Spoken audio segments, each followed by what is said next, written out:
జై గురుదేవ్ దత్తాత్రేయాయ నమః. విష్ణు సహస్రనామాలలో 64వ నామమైన ఓం మంగళాయ నమః అనే మంత్రానికి అర్థాన్ని విందాం. సమస్త కళ్యాణములచే పరమ మంగళస్వరూపుడైన ఆ దేవదేవునకు నా నమస్కారము. అంటే ప్రతి శుభకార్యములు జరగడానికి ఆ శ్రీమన్నారాయణుడే కారణము. సమస్త శుభములు జరుగుట ఆయన యొక్క కరుణా కటాక్షం వల్లే కలుగుతుందని ఈ నామం యొక్క అర్థం అన్నమాట. ఏ దోషము లేనట్టు అంతులేని శుభాలకు స్థానమైనట్టి పరమాత్మ స్వరూపము పరమ మంగళమని చెప్పబడుతున్నది.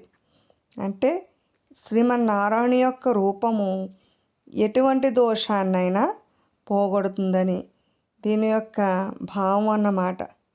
స్వయం ప్రకాశమైన ఆనందమే ఆయన యొక్క స్వరూపం కాబట్టి సర్వ శుభములకు ప్రధాన స్థానం అనబడుతున్నది అని ఈ మంత్రం యొక్క భావం అన్నమాట.